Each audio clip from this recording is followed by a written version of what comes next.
I don't think there's systemic racism. I think 99.9% of our law enforcement officers are great Americans, and many of them are African American, Hispanic, Asian. They're working in the toughest neighborhoods. They've got the hardest jobs to do in this country, and I think they're amazing, great Americans, and they're my heroes.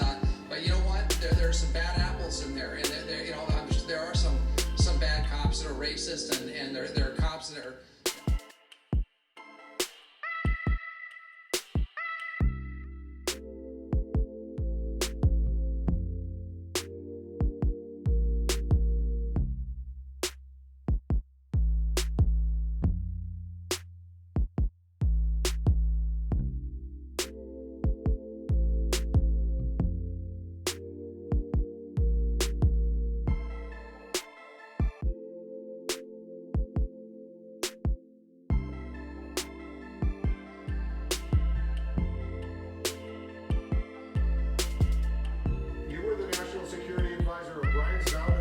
Security advisor when he blames this on a few bad apples?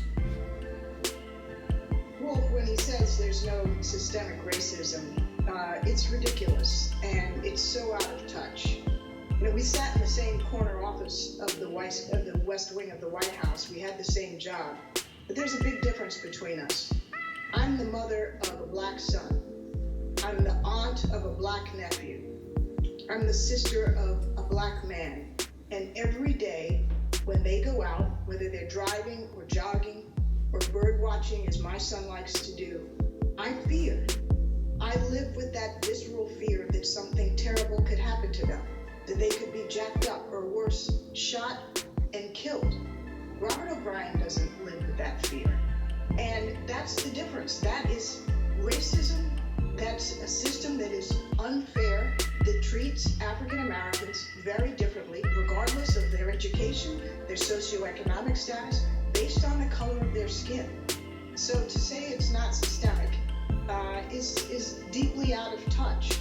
That's not to say, obviously, that all police are bad or evil, quite the contrary, but there are enough who have, for decades, generations, acted against African Americans with impunity and extraordinary brutality, that it's deeply painful, it's dangerous, and it has led to the kind of expression of anger and despair that we're now seeing. Where hundreds of protesters have assembled. Just seeing how this is taking place all across Southern California is very hard to see. Last night, most recently, downtown Los Angeles, now Fairfax District, Beverly Hills, downtown Los Angeles, also Orange County as well. So a lot of people. Antifa, far left, far right for inciting this violence. Well, they are all correct.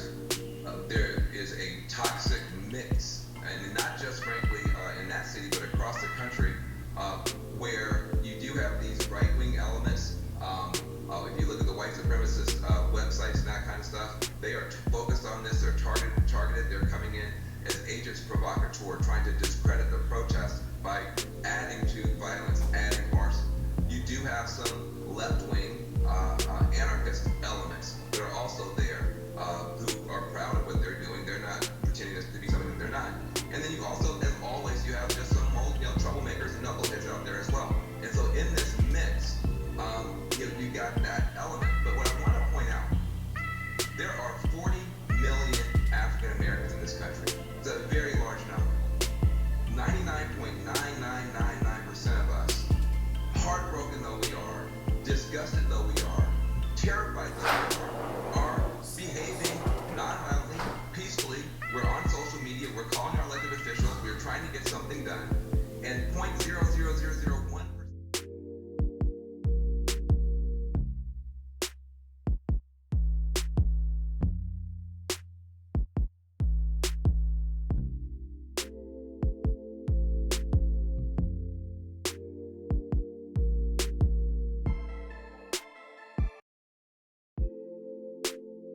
Outpouring of grief, rage, and frustration on the streets of American cities. Protesters begging to be heard, mayors pleading for calm, police trying to restore order but sometimes clashing violently with protesters. And all of this happening against the backdrop of a historic and awful crisis with the nation struggling to recover from a pandemic that has already taken more than 103,000 American lives. One that has forced the virtual shutdown of our country, and one that has left more than 40 million American workers without jobs and now searching for hope. It is so heartbreaking to see the long lines of people here in the United States of America at food banks simply trying to get food to feed their hungry children. We are now going through a terrible crisis, and it will take compassion, honesty, and very hard work from all of us to address it. It also comes as our network, CNN, prepares to mark.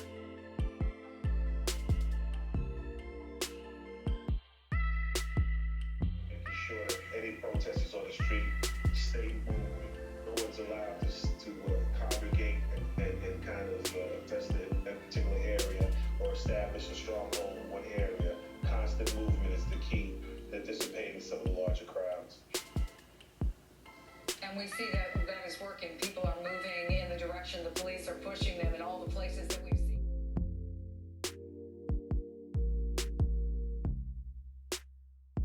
Leader of the U.S. Justice Department, I want you to react to what we heard the other day from Professor Cornel West of Harvard.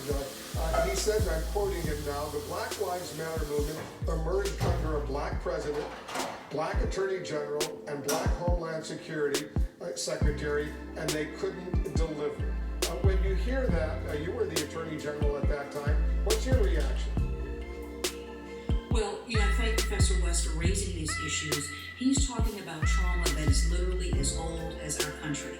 And he's talking about the Black Lives Matter movement coming up in an environment that allowed that movement not only to exist, but brought that movement to the table at the White House, at the Department of Justice, and sought to include activists and their voice in the discussions of how we deal with policing in America.